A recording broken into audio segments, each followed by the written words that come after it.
Yeah, I believe in you.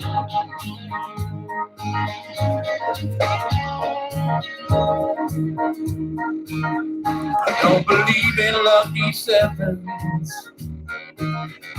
I'm not sure about Loch Ness, but I know I believe in angels. I believe in happiness.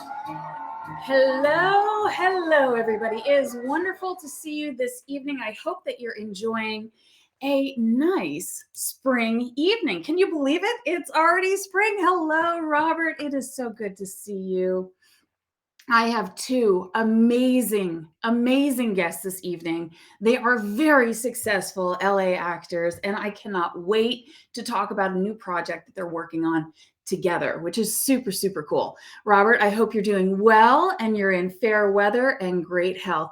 All right, first I would like to give a shout out to our sponsor this evening, which is NeuroGum and NeuroMints. I have had them as a sponsor for a few years now, and they're so yummy and delicious. They have added something to their formula, which is nootropics. So, you know, everybody has heard about mushrooms and how, especially lion's mane mushrooms, are so good for your mental health as far as the brain function of just oxidation and feeling good and your mood adjustments. And it's just wonderful. Well, it also has a calming property, and that is what is in NeuroGum and NeuroMints. Obviously, I like minty, so I chose their peppermint flavor, but they do have peppermint or cinnamon. And right now, if you go to getneuro.com, you can purchase your first order for 10% off.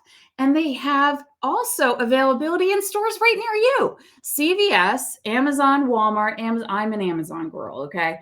I love being able to jump into this digital age, type in anything I can think of, and they bring it to me. I love it. I mean, I'm of that age when they said, oh yeah, we're going to have phones where like you can see each other and you can do Visiphone. I was like, no, get out of here. Come on. Yeah, it's here. It's truly here. So I'm waiting for my flying car. But we're here. So energy, great taste, and convenience in one product. Small enough for your pocket, large enough to find in even the busiest of bags.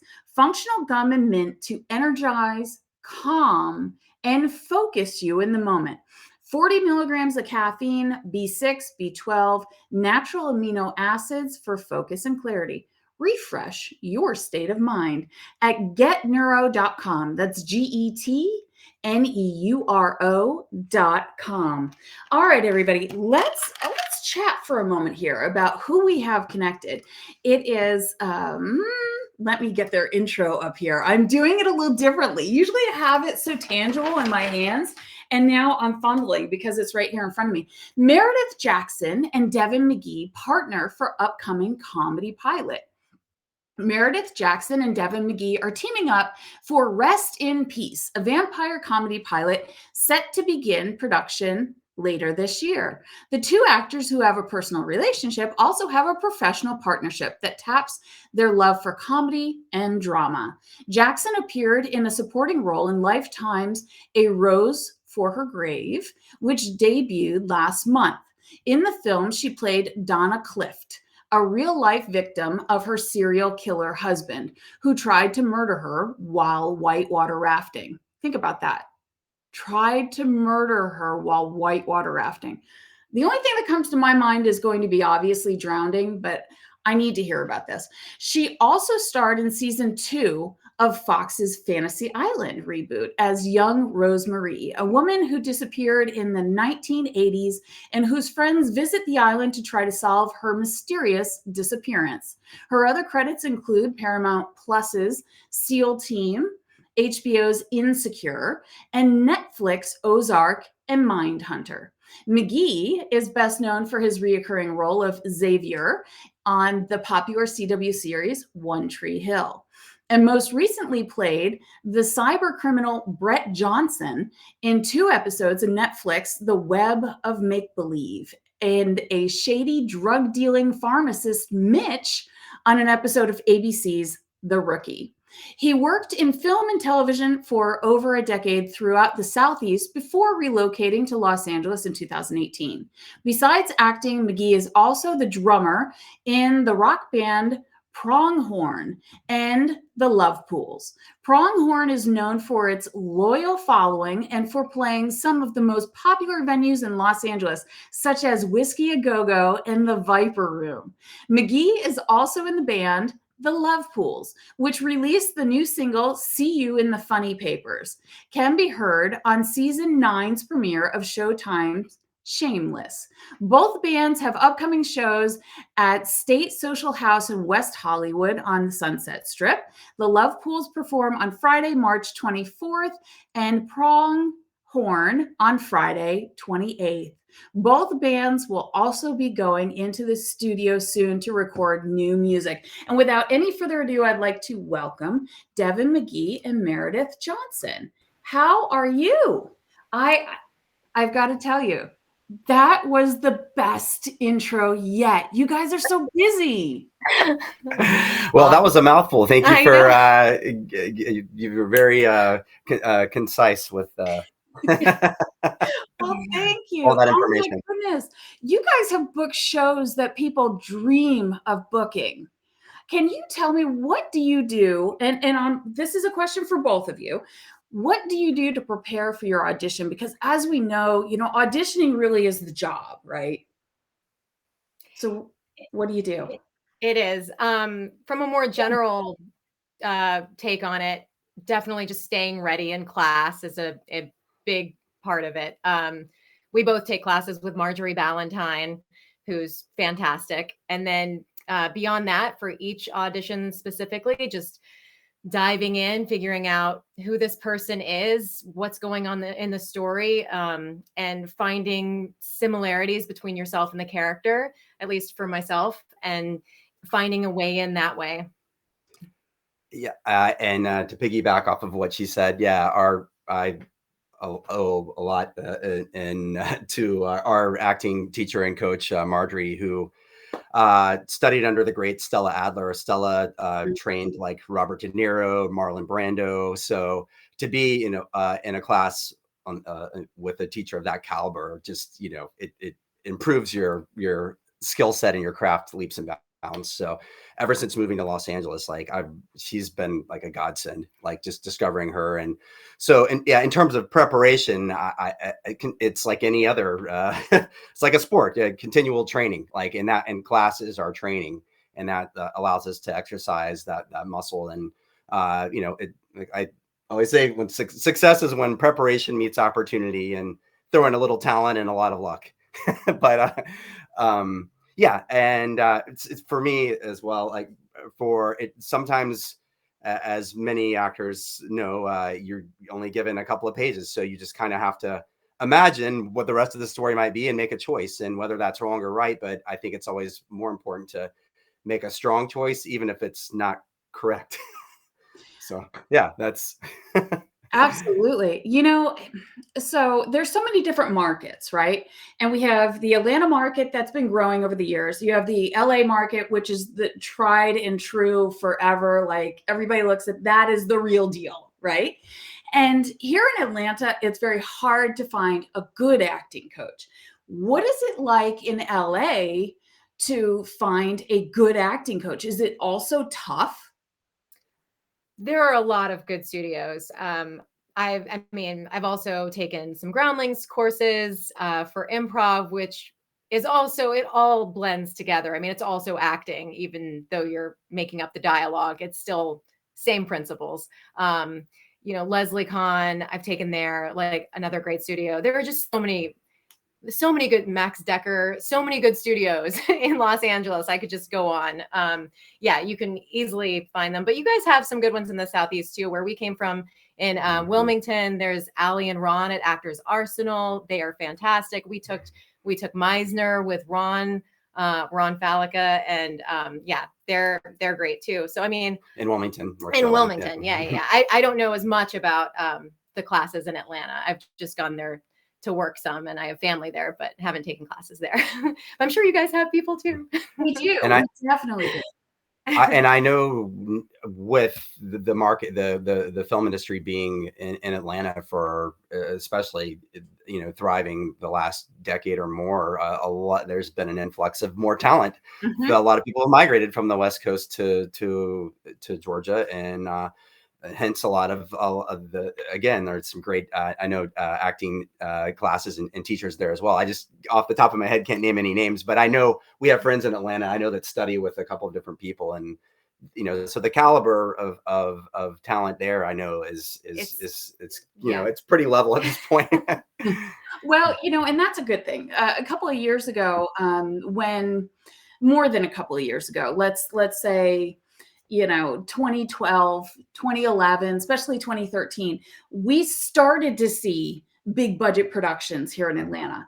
And it was very difficult to find good acting coaches at that time. So we sort of, you know, we cut off our nose to spite the face because the actors weren't as well groomed as they were coming out of LA. So yes, I would have to totally agree with you. It's a totally different ballgame today in Atlanta. There are many very good acting coaches, but we still come across a few that, you know, they landed something on a soap opera in the early 80s and they haven't done anything since then, but now they're going to teach you acting. I mean, my philosophy has always been that I want to work with someone who is still currently working, understands that you can't act like they did in TV shows, soap operas, films from 1982 to 2023. The styles have changed. Totally. That's true, Absolutely. yeah. Well, just again, back to Stella and Brando, like when he came about and when Stella started her school, like the training, it was, you know, a style of, or not even style, just it was realism that had never really been done in cinema before. And it was more presentational. And then like someone like Brando, for example, comes along and really just turns everything on its head, and like he like was, you know, along, he was kind of the catalyst, if you will, but Stella really was responsible for that. But like a naturalism, which what you're saying again, you know, like in the 80s it was still, if you look at, you know, a lot of acting on television in the 80s compared to now, it's very gritty and realistic and natural. And back in the 80s, again, it was also more presentational than, you know, so I feel like there's been a constant like evolution to get more and more to, you know, to the truth, if you will. Yeah. I think it still comes down to, right, like the truth at the end of the day, though. I mean, you know, no matter what the style, as long as there's truth underneath it, you know, it'll be good acting because it comes from a true place. Mm-hmm. Oh, I love that. So tell me a little bit about the integration into LA, because my understanding, and correct me if I'm wrong, both of you are East Coast born and raised. Okay. Correct.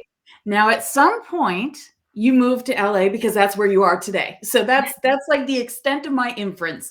Fill me in on the move and how was it? I mean, was it just a lot of luck or what happened? For me, I moved in the fall of 2016, I believe it was. And I loved Wilmington and I'm so grateful that I had my start there. But I just wanted to, you know, train at more studios and get out for some bigger parts, and more was happening here. So I figured, why not make the jump and just try and take it to that next level. And you made the joke about flying cars earlier. We always made the joke when we first got here, like it seemed like everyone drove a Tesla, and we're like, when do we get our free Tesla? But Still waiting. we're still waiting. Yeah. But no, the integration here I found pretty easy. But I've traveled around a lot. I went to college in Hawaii, so I had visited LA before. with some friends who I went to college with, they were from here. So it wasn't like a completely, jumping into new territory by any means. And then I just like found my groups, I started classes immediately, found some friends at Groundlings, and I was already SAG-AFTRA. So I went to a lot of the like SAG mixers, and they have a next gen group within SAG that's like 35 and younger people. And I went to a lot of those meetups and met people, joined the Television Academy. I just tried to get, as integrated as possible, as fast as I could, to make this feel like home. And Devin, how did it happen for you?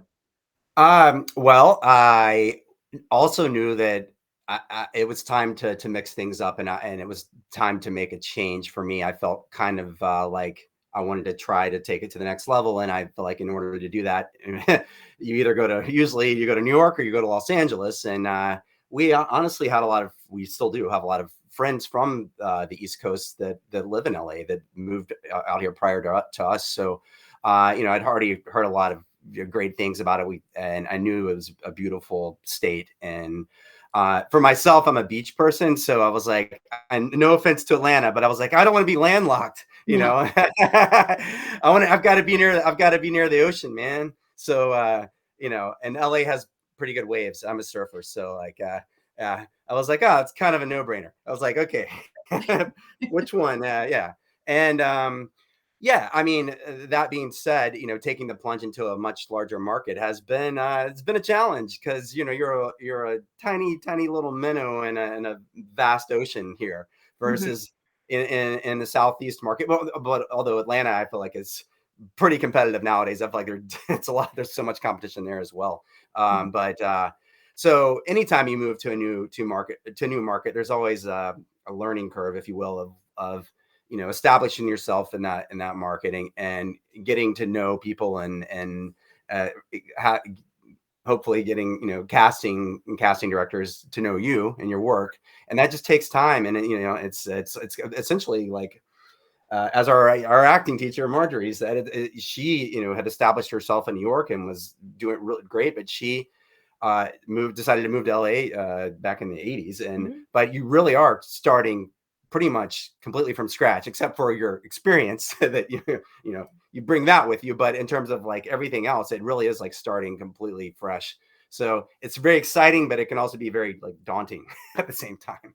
Oh, absolutely. I mean, there's a big economic difference between the cost of living on the East Coast versus cost of living on the West Coast. And I'm not talking about now, I'm talking about like forever. When I was in LA in 2016, I was blown away that a tube of toothpaste was $7 at a regular grocery store. Like I wasn't in some premium grocery store. So you must have been shopping at Pavilions or Erewhon. So there has always been that economical cost of living difference. Did you have a financial plan before you moved? I had saved up a little bit. I was lucky enough to, I had a few jobs on the East Coast in the film industry.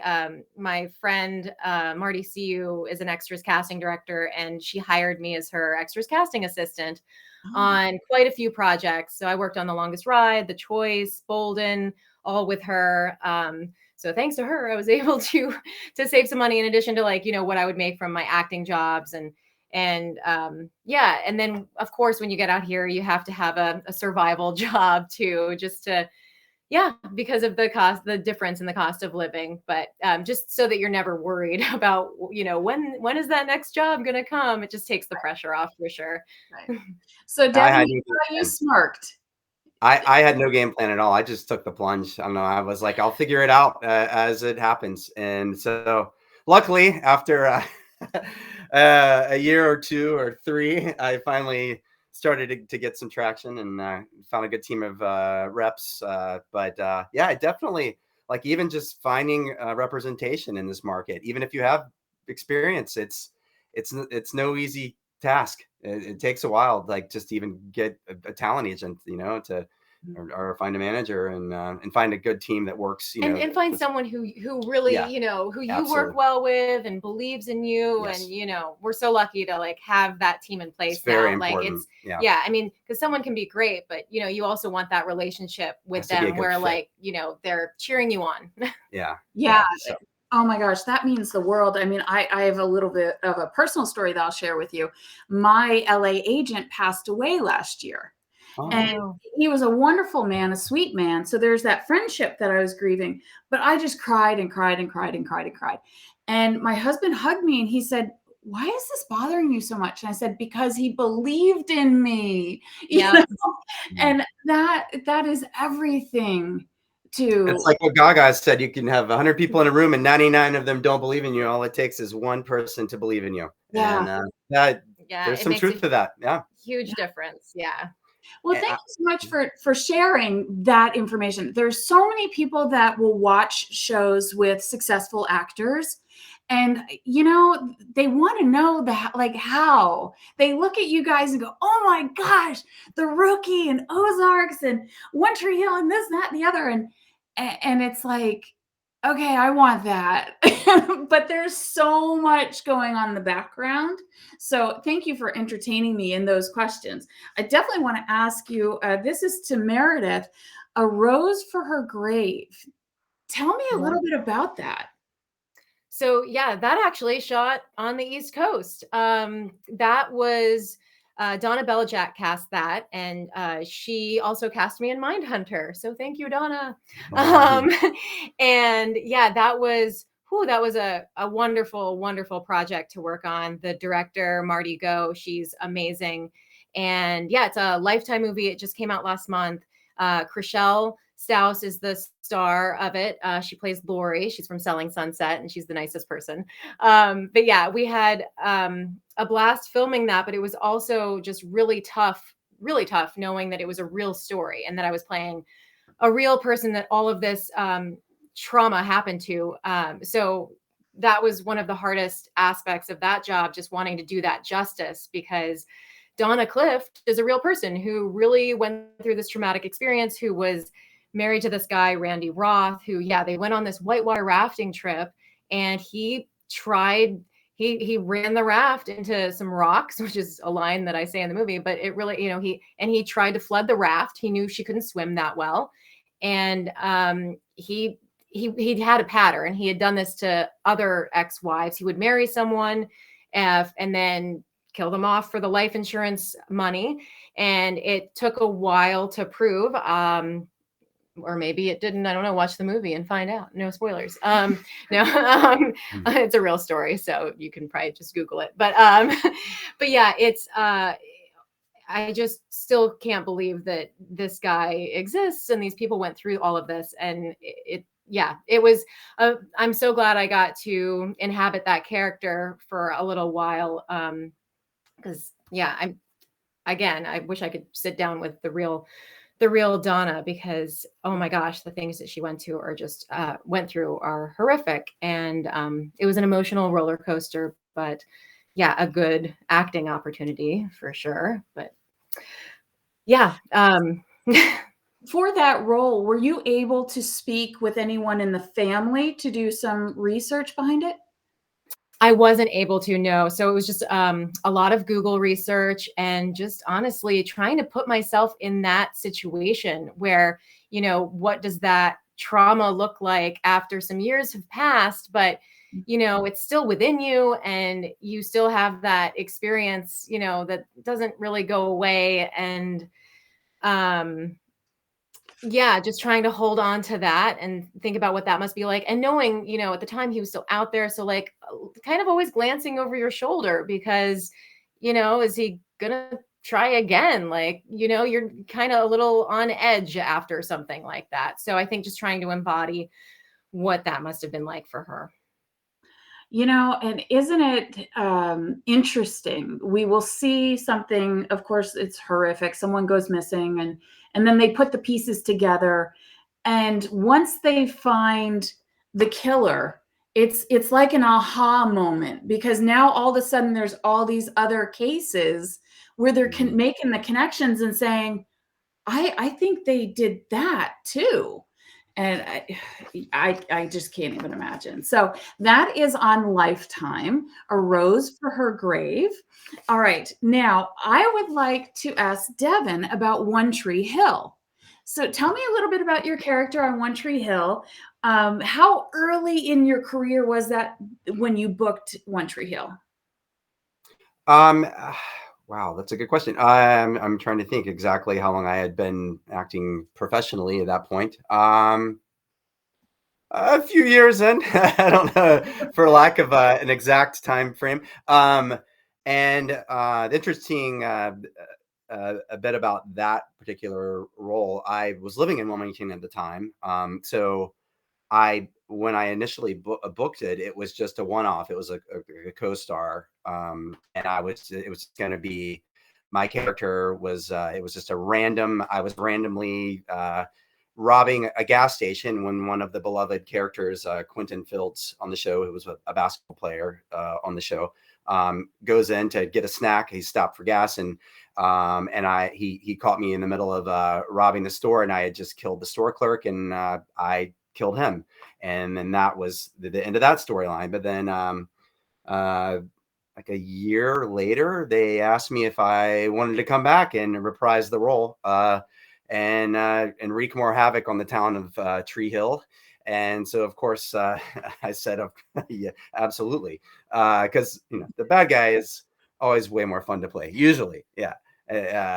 And yeah, my character on that show just kind of was the antagonist to Sophia Bush's character, Brooke Davis. I tormented her for a good 2 seasons off and on, and ended up like ultimately getting a job working right next door to her business, and like, so she had to see me every day, and it was so it was a fun storyline. And another interesting fact: my brother, or the actor who played my brother on that show, is Evan Peters, who went on to do many great things. Among them, well, he just played Jeffrey Dahmer in the new Jeffrey Dahmer series. And then he was pretty much the lead in every season of American Horror Story. Evan, brilliant actor, but on One Tree Hill, he was my brother, Jack Daniels. And I was Xavier Daniels. So yeah. Very cool. Well, thank you for sharing that with me. So you're also a musician, though, correct? Correct. Yes. I played drums in 2 bands here in Los Angeles.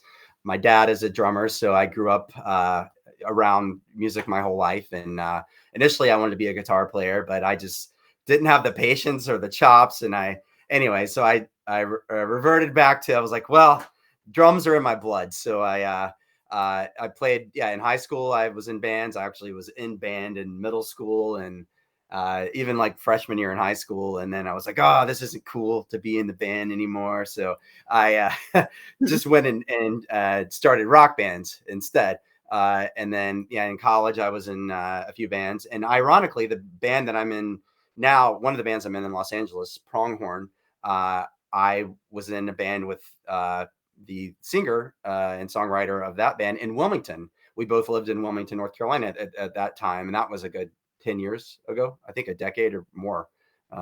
And we reunited out here in LA, and we started a new band. So that's Pronghorn. And that's like the rock, kind of my rock band, kind of if you'd call it like a funky punk shoegazer stoner rock meets I don't even know how to describe the sound. And then I also play drums in a great band here as well called the Love Pools, and we're more like a indie pop, Brit pop meets kind of a retro 60s Beatles / Prince / Michael Jackson influence sound. So completely 2 different ends of the spectrum in terms of genre and style of music. But I love music in general. So like, to me, I don't think of it like, oh, I can only play rock and roll, or I can only play pop, or I'm play. Awesome. And I saw that you have a new single. I was reading through that in the intro. So, See You in the Funny Papers. Now, help me figure out which band is that associated with. Right. Well, actually, that's not that new, but it was on the show Shameless, a season or two back, because Shameless is over now. Yeah, right. But yeah, that is with the Love Pools, and yeah, that song is more of a rock song, ironically. So I know I just described them as more of a pop, of kind of a pop sounding band, but it's kind of rock and meets pop. But yeah. And so, yeah, he had the fortune of getting that on the season finale of, I think it was the last season or next to last season of Shameless. And yeah, so that, and then and we're in the process of recording new music and going to be releasing some stuff actually next month. And then Pronghorn is getting ready to go back in the studio as well. And yeah. Will that be available everywhere that you can download music?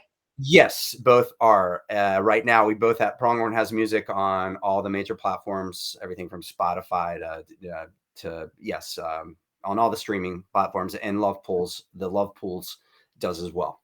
Okay, awesome. Yeah, Awesome. yeah. So check it out. Yeah, definitely. I mean, Whiskey A Go-Go, the Viper Room, like these are oh my God moments for bands.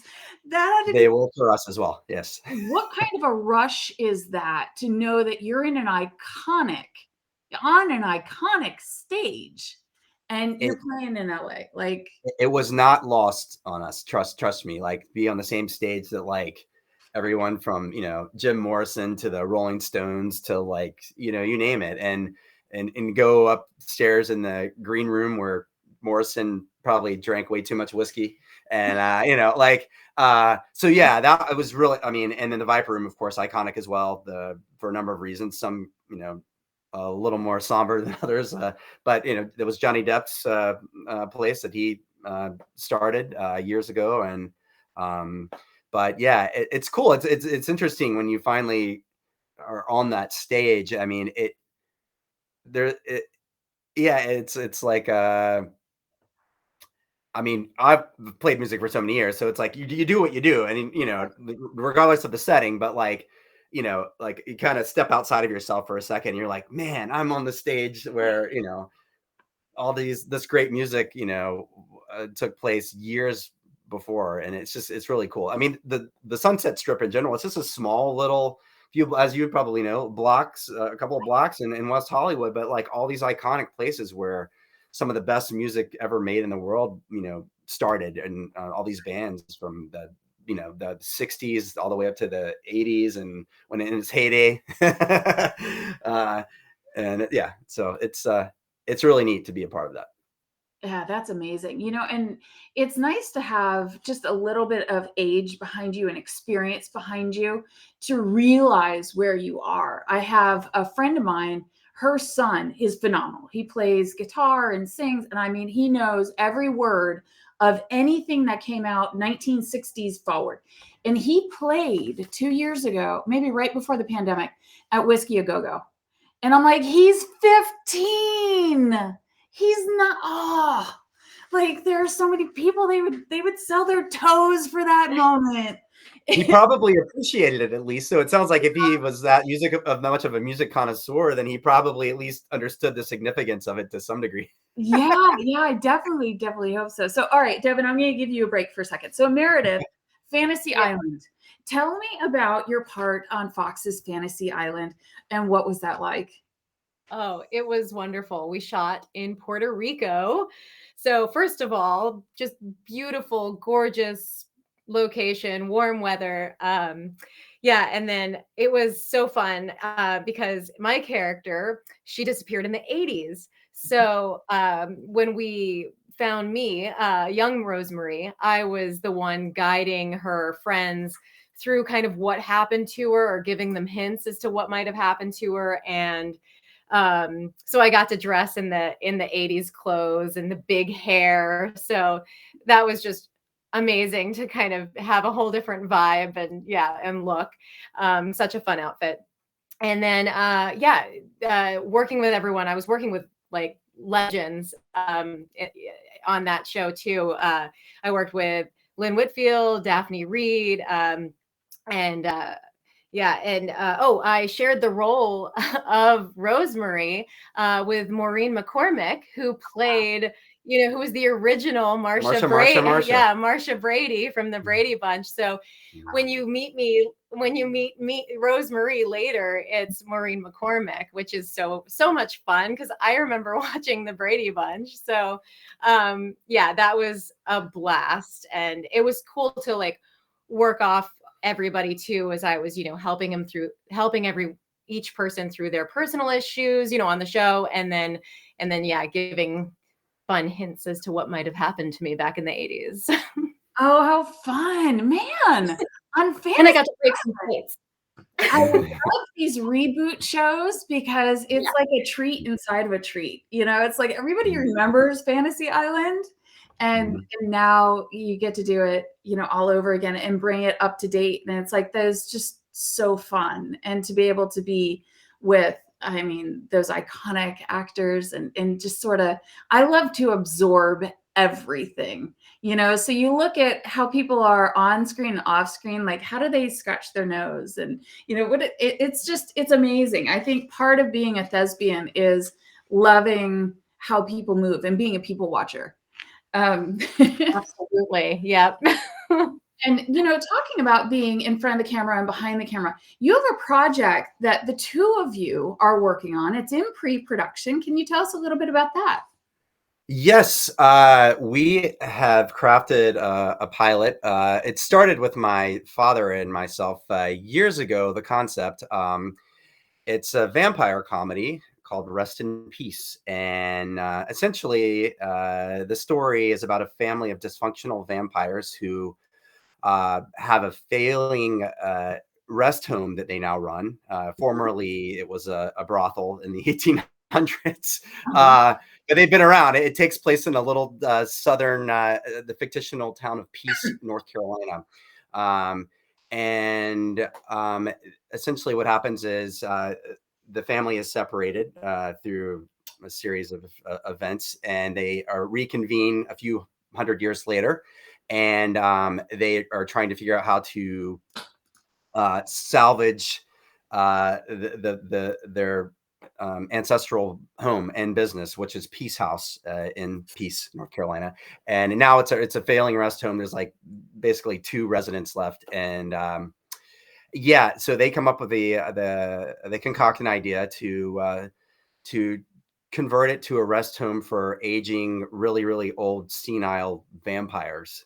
So they go on a recruitment mission around the world, and essentially it's kind of the Golden Girls meets Cocoon meets Dracula. That is so fun. Oh my gosh. So how long did it take to just write it out? Like, this sounds like just a kaboom kind of an idea that just You would think, yeah. The concept originally originated years ago. We had some family friends, my father and I, this Russian couple. She was actually both of them were actually instructors, professors at North Carolina School of the Arts. NCSA is a great theater program and a film program, and a lot of great people have come out of NCSA. But they both taught there, and they were just really funny. They had defected from Russia in the 80s, and they were just like a comedic troupe. And they came to the U.S., and he was like a professional clown for a long time. They're just really interesting people, and I was like, it'd be great just to, like, if they had a show. And they were like, what kind of show could they do? And they're like, just something like, and my dad kind of came up with this idea. It was like, well, what if they were vampires and they hosted kind of like on the lines of, like, I don't know if anybody remembers this, you might, but like Elvira, Mistress of the Dark. This, like, yeah. And so it was kind of along those lines, or Svengoolie. And then one thing led to another, and then anyway, but then the concept just kind of evolved. Like, what if we tried to pitch this as wrote it into a scripted, series, and it just kind of evolved from there. And then it's been through a few different incarnations, and we've kind of put it, on the shelf, and then brought it back out. And then that's where we are now. We're getting ready to start to pitch it.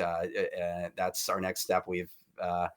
got our pitch deck ready, and we've got a good team. Meredith has been helping with fill in the blanks with a lot of the dialogue and it's yeah, man, writing. I encourage any actor at some point to try to write something, because you have a newfound appreciation for the written word and the scripts that you read, because it is no easy feat to put pen to paper or type and come up with something that you actually at the end of the day, like our gauge is like, am I entertained?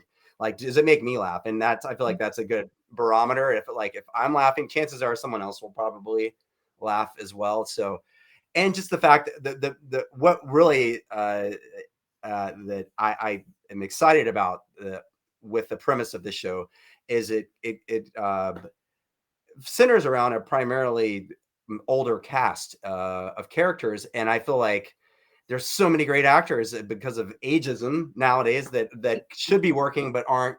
And I feel like this is a platform or vehicle to give those people an opportunity to get back, on screen where they should be, because and especially in LA, ageism is so prevalent. Like, once you've hit 30, you're old, in this business. It feels like, especially for women. I know it's a double standard, but so that's kind of like, we're like, well, and there hasn't really been another great show that's come out since like the Golden Girls that centers around a group of older characters that you realize have just as much life as anyone in their 20s, and just as great and more, if not more, interesting stories to tell, especially if you're a vampire and you've been around for a few centuries. So that's kind of, that we threw all that into the melting pot, and that's kind of what we came up with, and we're excited to see where we can take it now. We're in the, like I said, we're getting ready to start we're in the processes of process of pitching to platforms and networks. So fingers crossed. Yeah, absolutely. I mean, it sounds like an amazing concept. I would love to see it all come together. And, I have to give so many props to Betty White. I think Betty White really helped with some of that ageism. And the name of the show is failing me at the moment, but I know just before she died, she was working on a show. Was it Hot in Cleveland, or is that right? Yes, I believe that's right. Yeah, I believe that's right. And it was full of fantastic actresses that, okay, so they're not 30 anymore. That doesn't really matter. It's like things are shaking up a little bit, and I'm really excited to see how that goes, because you guys are capturing life and you're embodying it in a false environment. absolutely right. Old people exist in that environment. As a society, we are getting older, as they say, statistically. And there are a couple shows that are doing very well. I mean, the Kaminsky Method, Grace and Frankie. So, I mean, I think, and this would just be more of an ensemble, less of a duo. But I mean, obviously, people are, loving those shows. Yeah. So like, I think it has legs. And and in the concept, another thing we envisioned was kind of like a platform like Fantasy Island, where each week you could bring in a new guest player, and it could be a great actor, someone that hasn't worked since the 80s but should be, and there's so many of those actors out there that if they just had another chance, to get back in the game. And I mean, look at the most recent Oscar winners for everything everywhere all at once, and that story, that comeback story, like the Brendan Fraser comeback story, of people like that, where you just everything, you just never know where this ride's going to take you, and that's just life in general. But it's so nice to see, though, people regain success who you might not have seen for a while, but and they're still just as talented as ever. So. Yeah, absolutely. And it's so nourishing to hear that in the beginning of the show, I had asked about training and acting coaches, to know that is something that you continually do, just like anything else. An artist who paints, they continue to paint, they continue to learn. And that's the only way that, you're really going to be just just the sharpest knife out there, and you'll nail whatever you do. So I find it fantastic what you're working on, and you're so diverse. I know that rest in peace. Devin was saying in the green room that Meredith, you work a little bit behind the scenes, or plan to, or will you be on screen?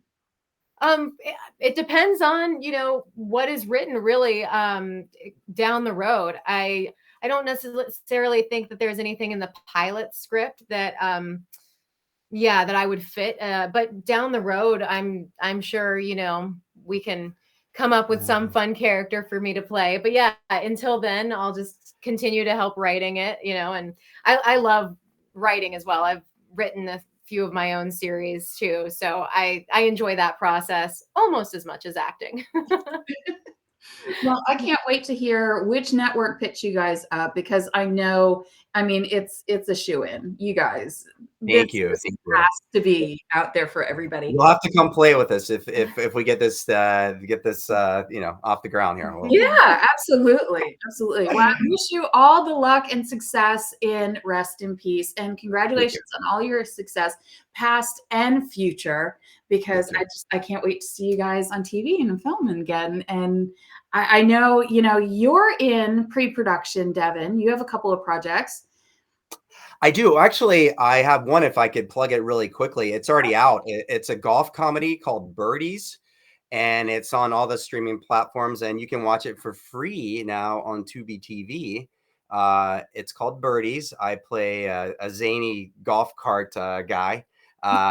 It's just essentially a story about a group of derelicts that run a failing golf course, and it's kind of like a Caddyshack type vibe, if you will. It's a little it's not PG. We'll just put it out. there's some profanity in it, but it's a fun movie, and you can watch it on Amazon or Tubi TV. Actually, it just started carrying it for free. So if you Birdies is the name, and we shot that in Wilmington, North Carolina, with a fun group of friends that are one of our friends that lives in Los Angeles, who's also from Wilmington, who lives in LA now. We went back to North Carolina and shot that in Wilmington on some golf courses around there, and we just had a blast. It's a fun little indie film, but I feel like it's entertaining. All right, I'm gonna have to check it out. What about you, Meredith? Let's see. I can't say much about it yet, but you can catch me in a small part in an Apple series coming this fall. Okay. All right. I get it. I leave it vague. All right. Well, we will be watching your IMDb pages and following everything you do. Guys, I want to say thank you so much for your time this evening and coming onto the show and sharing about you. That's what I like. I like to get into who you are and how you've become the success that you are. So thank you so much. Thank you. Thank you for having us. You're very, very welcome. All right. Well, you're a friend of the show, so just let me know whenever you want to come back on. You're more than welcome, and we'll chat it up about some other awesome projects that you've got your fingers in. It's a date. Sounds good. All right. We'll see you guys later. Thank you so much. Take care. Bye-bye. Bye.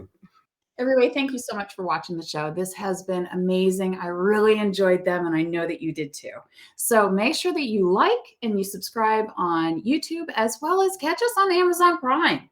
Catch us on the Binge Networks. It's out there. And everybody, if you would like to be included in the email campaign so that you never, ever, ever miss a show that is live or a rerun show that are fantastic, email us at ecooperstudios@gmail.com. All right, everybody, I want to say we are blessed. You are blessed. Mwah! I love you, and I will see you again soon. Take care. Guys, that was awesome.